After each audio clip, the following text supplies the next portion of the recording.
le monde, le monde de la presse, voilà, à cette conférence de presse. Donc, sans plus tarder, je m'en vais vous faire lecture de la déclaration liminaire relative aux activités d'espionnage d'une ONG au Burkina Faso que mes services ont pu démanteler. Depuis 2015, notre pays fait face à la menace terroriste.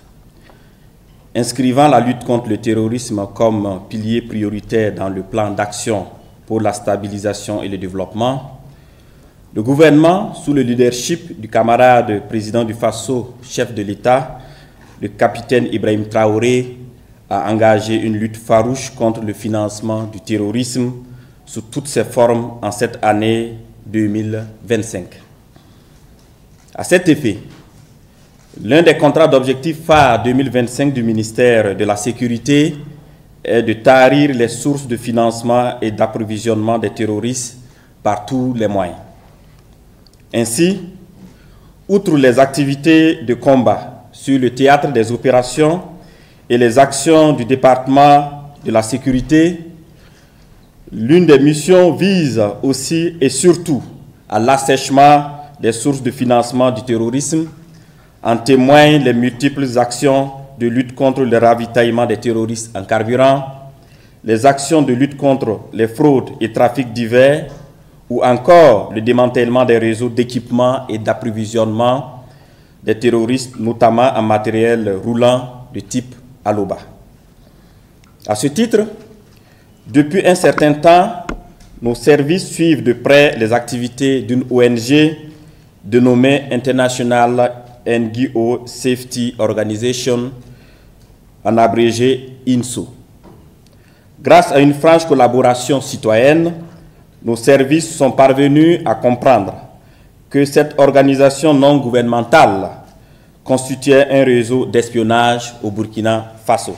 En violation de la législation en vigueur dans notre pays, cette ONG se livrait à une collecte systématique de tout type d'informations en lien avec les activités sécuritaires, politiques et administratives du pays.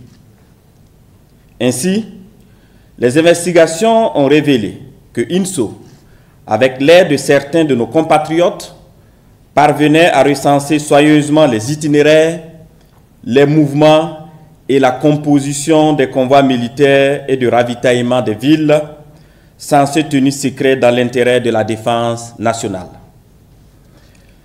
Elle répertoriait systématiquement les moyens militaires déployés pour sécuriser un convoi donné en collectant les informations sur le nombre d'éléments, de véhicules, d'armes lourdes, de motos, etc.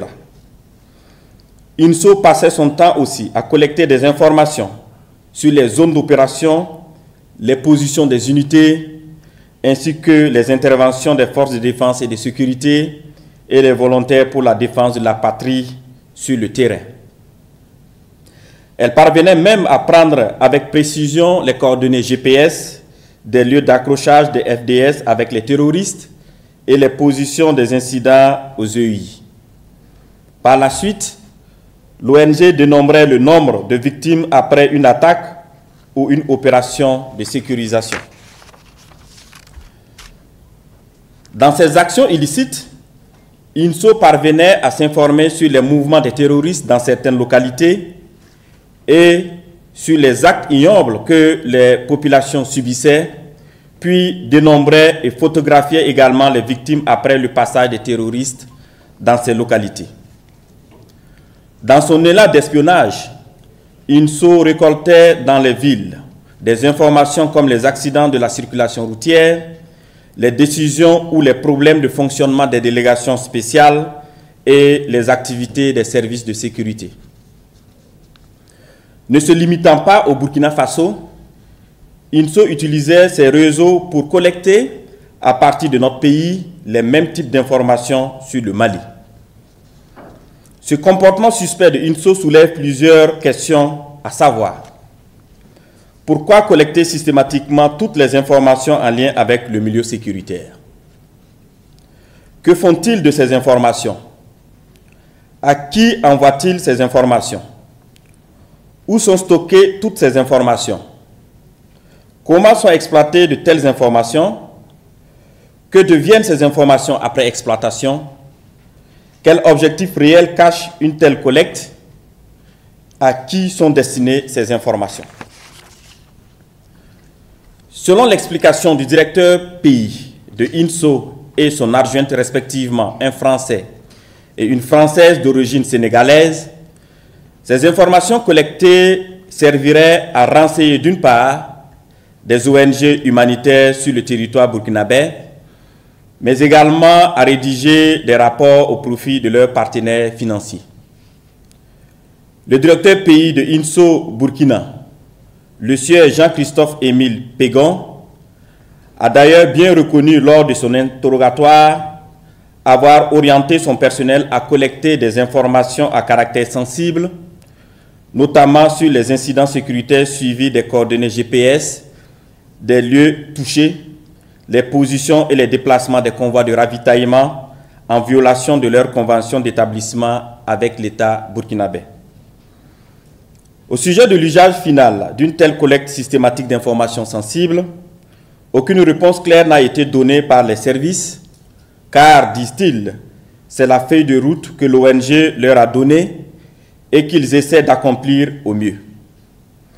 Ils prétendent ne pas savoir ce qui advienne de ces données qui sont centralisées dans une base de données à l'étranger.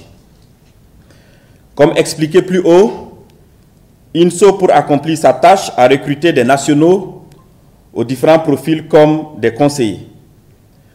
Parmi ces agents figurent des anciens FDS. Leur rôle est de centraliser les données par zone et de les analyser en donnant à la fois une interprétation sécuritaire, mais également une interprétation politique. Un deuxième rideau d'agents terrain qualifiés est chargé d'organiser la collecte des informations sur le terrain. Enfin, ils ont mis en place un troisième rideau constitué de personnes qu'ils choisissent soigneusement en fonction de leur position stratégique ou de leurs activités, leur facilitant l'accès à l'information. Ces personnes vivent souvent dans les zones à fort défi sécuritaire, notamment dans les régions du Goulmou, de la Sirba, de la Tapoa, du Soum, du Liptako, des Kulsé, du Yadga, du Nakambe, des Bankui et du Sourou. Ce groupe qu'ils appellent des relais communautaires à qui ils versent régulièrement de l'argent sont pour l'essentiel soit des commerçants, soit des orpailleurs, mais aussi des enseignants et des infirmiers. Au regard de tels agissements graves et préoccupants, et afin de permettre aux services d'investigation de mieux comprendre les objectifs réels visés par cette ONG, une suspension de toutes ces activités a été prononcée à travers l'arrêté 2025 EE 0241/MATM du 31 juillet 2025 portant suspension de l'ONG étrangère dénommée International NGO Safety Organization. Malgré cette suspension, certains responsables de INSO ont continué à mener clandestinement ou de façon détournée des activités telles que des collectes d'informations et de réunions en présentiel ou en ligne. Fort de ce constat, 7 autres employés de la dite ONG ont été interpellés, dont la directrice adjointe, Madame Guissé Aminata Marianne, de nationalité franco-sénégalaise, Monsieur Mouzik Thomas, directeur des programmes de INSO, de nationalité tchèque, un Malien et 4 Burkinabés. Il faut noter que c'est bien Dame Guissé Aminata Marianne, directrice adjointe, qui continuait à tenir les réunions en ligne et d'organiser les collectes d'informations depuis son domicile situé au quartier Zone du Bois de la ville de Ouagadougou, au mépris de l'arrêté de suspension. Elle a également organisé le voyage de Sieur Mouzik Thomas de La Haye à Ouagadougou le 8 septembre 2025, alors même que les activités de l'ONG sont suspendues. Ce dernier est le directeur des programmes de UNSO à son siège à La Haye et par ailleurs directeur général adjoint de l'ONG. À ce stade des investigations, on peut affirmer clairement que UNSO est une ONG étrangère dirigée par des étrangers qui collectaient et fournissaient des informations sécuritaires sensibles pouvant être préjudiciables à la sécurité nationale et aux intérêts du Burkina Faso à des puissances étrangères, et ce, en toute complicité avec certains Burkinabés. En termes de décisions prises, au regard de tout ce qui précède, toutes les personnes impliquées ayant fait l'objet d'interpellations seront présentées devant le procureur du Faso pour espionnage et trahison conformément aux dispositions de l'article 311.4 de la loi 025-2018 du 31 mai 2018 portant code pénal au Burkina Faso. L'appel à lancer au peuple. Je voudrais saluer l'engagement de tous ces Burkinabés des villes et des campagnes qui veillent au quotidien pour aider à démasquer toutes les entreprises machiavéliques et les projets funestes de l'impérialisme qui visent à ralentir la marche radieuse de la révolution progressiste populaire. J'en appelle au sens élevé de responsabilité des autres associations et ONG et les invite au respect strict de leurs engagements vis-à-vis de l'État. Si besoin en était, je rappelle à toutes ces organisations qu'elles ont l'obligation de respecter les textes en vigueur au Burkina Faso et que tout comportement tendant à espionner ou à mettre en difficulté les intérêts du Burkina Faso, de quelque manière que ce soit, à l'intérieur comme à l'extérieur, sera réprimé avec la dernière énergie conformément aux textes en vigueur. Enfin, j'invite tous les Burkinabés non seulement à se départir des comportements de complicité d'espionnage ou des faits de trahison, mais aussi à exprimer librement leur patriotisme et à rester vigilants et réactifs pour dénoncer auprès des autorités compétentes tout fait, comportement et ou activité suspect de toute personne physique ou morale, de sorte que les associations et les ONG qui veulent saboter les efforts d'un retour rapide à une paix durable dans notre pays. Vive le Burkina Faso!